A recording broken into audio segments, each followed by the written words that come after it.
Elena, speaking the first day of a new job is its own particular kind of exposure therapy.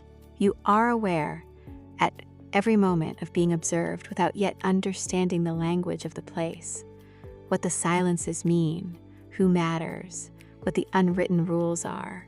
I had been hired as a senior copywriter at Meridian Creative, and I walked into that office on a Monday morning in October with the specific confidence of someone who has prepared thoroughly and is nevertheless deeply uncertain. Noah Hale was the first person who introduced himself. He came around from behind a desk in the creative suite, hand extended, and said, "Noah, art director, your desk is next to mine, which means you're stuck with me." He said it easily, without performance, like someone who had been comfortable in their own skin for long enough that they'd stopped noticing it. He was tall, a little bit of everything in his face that I later understood was Korean Irish, with the kind of hands that always seemed to be doing something precise and considered. He had a calm about him that I initially misread as indifference. For the first 3 weeks, I thought he was merely being professional.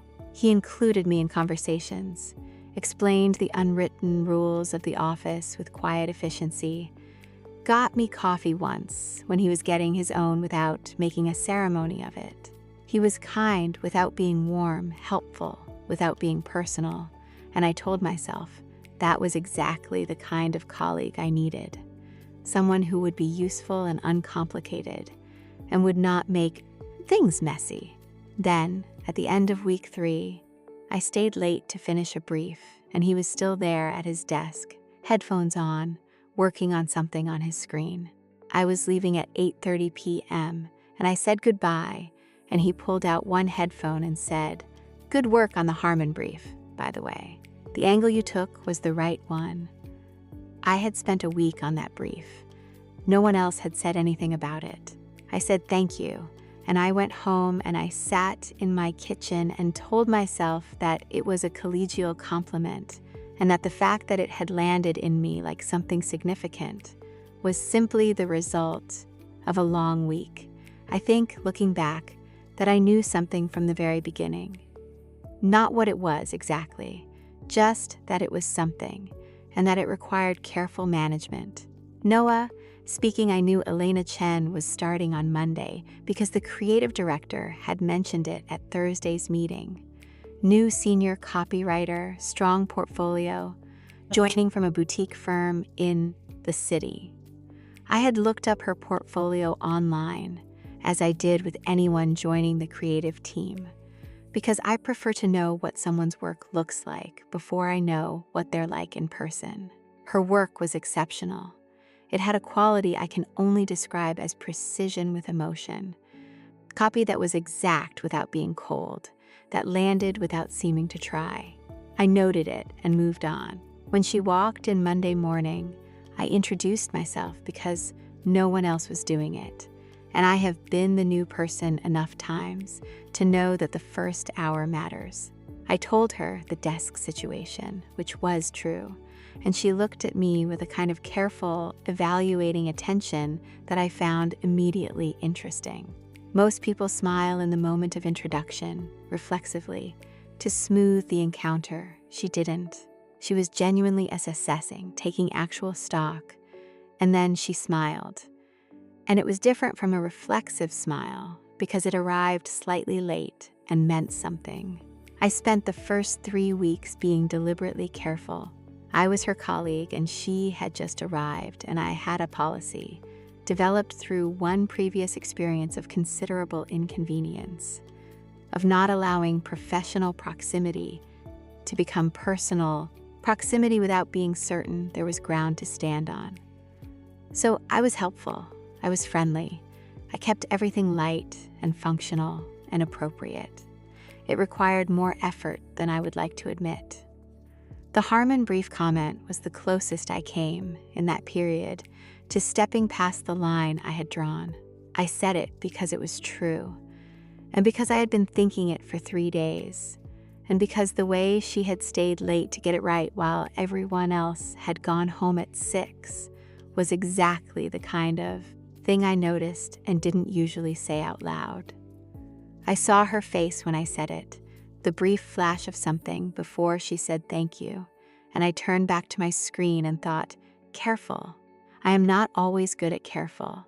It was going to require sustained effort where Elena Chen was concerned. Elena, speaking by 6 months, we had become something. Not friends exactly. The word felt insufficient for the specific texture of what we were.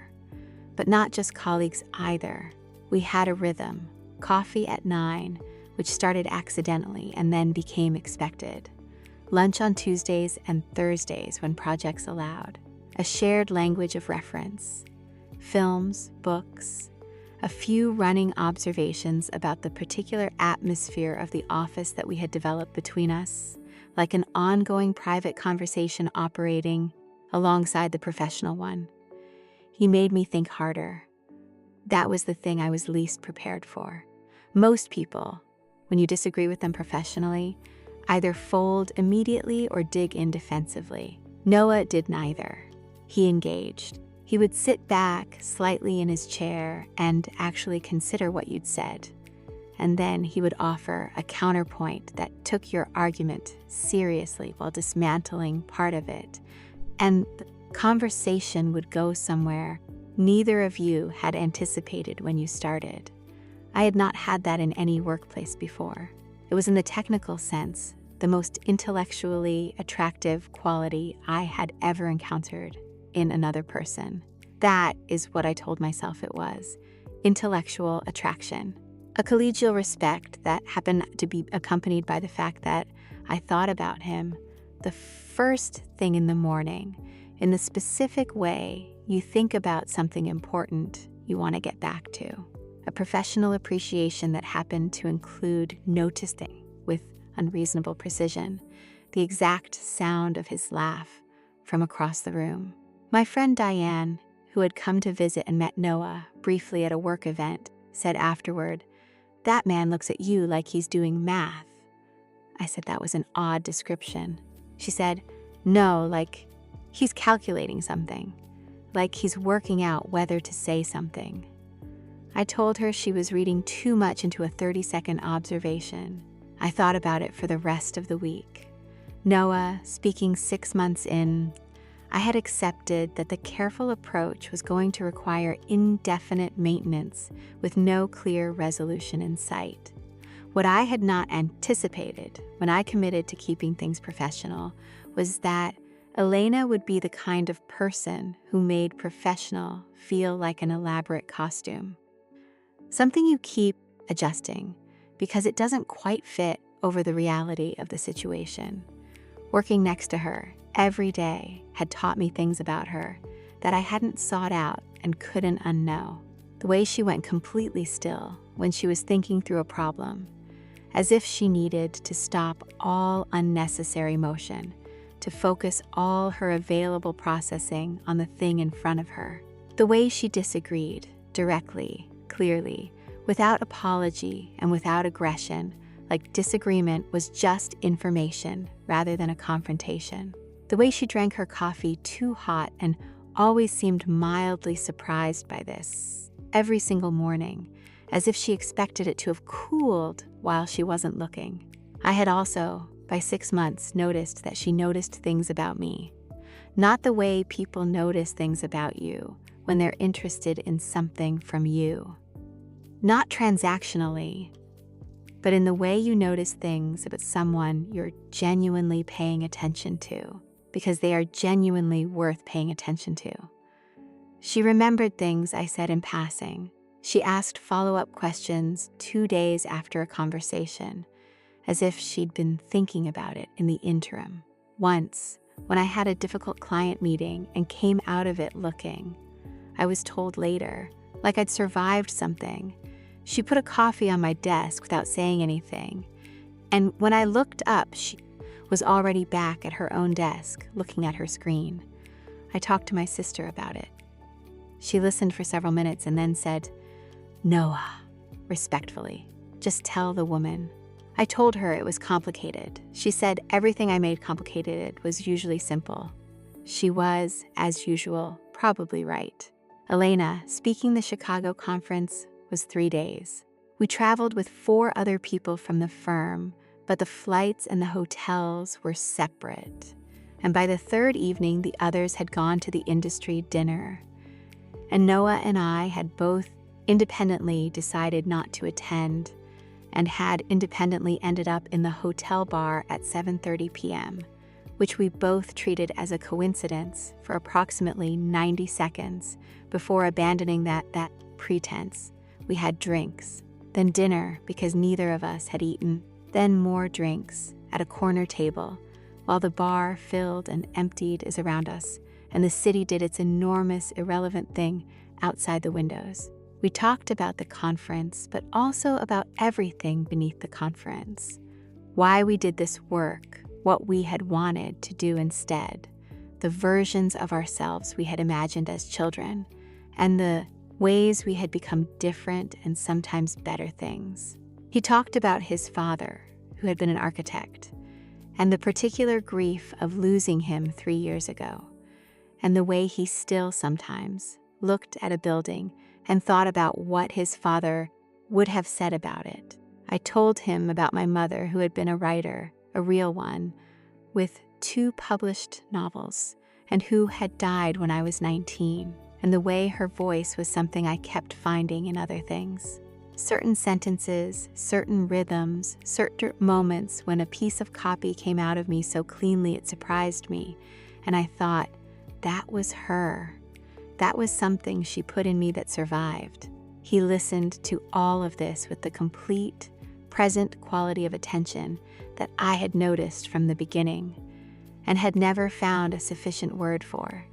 At 11 p.m., in the lobby, heading for the elevators, we stood in the particular quiet of 2 people who have said enough real things that the air between them is different.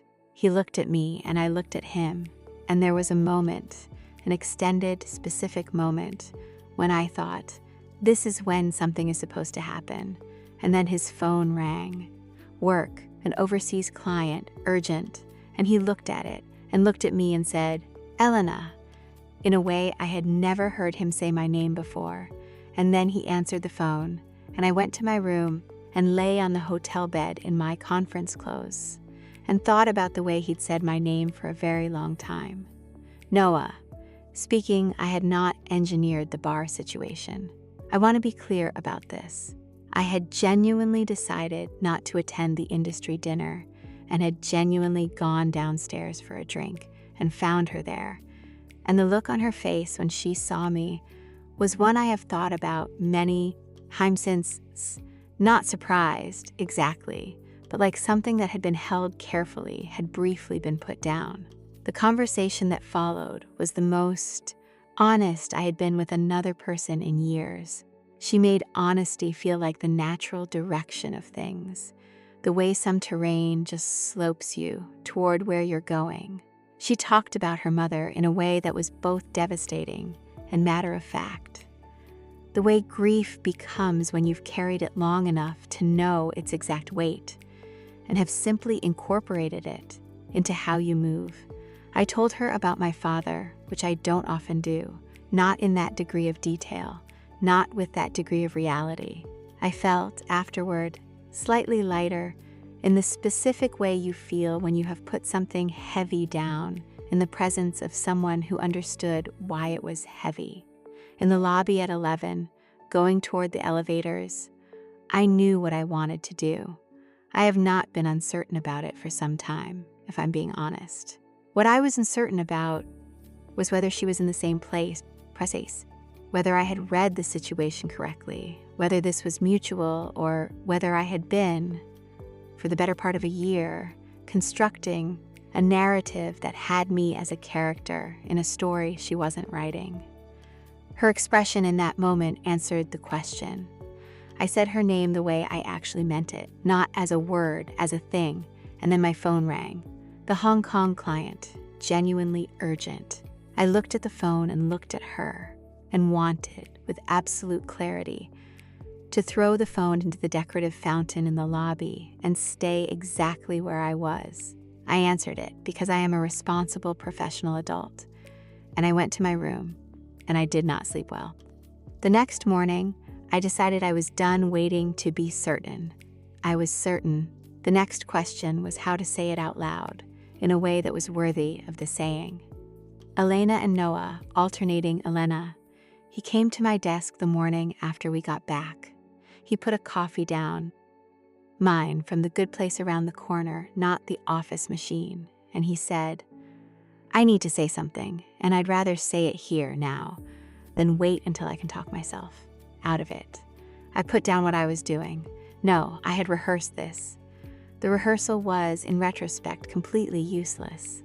What I said was, I have been in love with you for approximately 18 months, and I have spent a lot of that time being careful, and I think the careful approach has reached its natural end, and I'd rather be wrong and know it than be right and never find out. Not exactly the speech I'd practiced, functionally the same message. Elena, I looked at him. Then I said, a year and a half? And he said, yes, and I said, no, I've been thinking about you every single morning since October. That's almost 2 years. And he looked at me with an expression I can only describe as somebody arriving after a very long journey. No, she said, you could have said something. And I said, you could have said something. And she said, I thought you weren't interested. And I said, I was interested from the first Monday. I was being careful, and she started to laugh, and I started to laugh. And the 2 years of extraordinarily careful management of completely mutual feelings collapsed between us like a very elaborate and entirely unnecessary wall. Elena, he asked if I wanted to get dinner that evening, a real one, not the ambiguous kind. I said yes. I said yes immediately, without managing it, without performing certainty I didn't have, because I had it. 2 years of certainty that I had been redirecting in every available direction except the obvious one. No, it was. And I say this with full acknowledgement of how long it took to get there, the easiest yes I've ever received. And the beginning of something I was sure about before it started, which is the best kind of beginning. It means you can just be in it from the very first moment without bracing for the ground to fall away. The ground was solid. We'd both been standing on it, separately, for 2 years. It was about time we stood on it together. The thing about two sides of the same story is that they are almost always the same story. The feelings running in parallel. Neither person certain enough to say the thing. Both of them building the same wall from opposite directions and wondering why they can't get through to the other side. Elena and Noah are, as of this telling, very happily irritating each other at adjacent desks and occasionally collaborating on projects with an ease that their creative director describes as almost unfair to the rest of the team. They have coffee at 9. They go to lunch on Tuesdays and Thursdays. Some things, once they start, feel like they were always going to. Wherever you are in your own story tonight, whichever side of the wall you're standing on, I hope you find the courage to stop building and start looking for the door. It's almost always there. The other person is almost always just on the other side, doing exactly what you're doing, waiting for the same thing you're waiting for. Good night. Thank you for being here.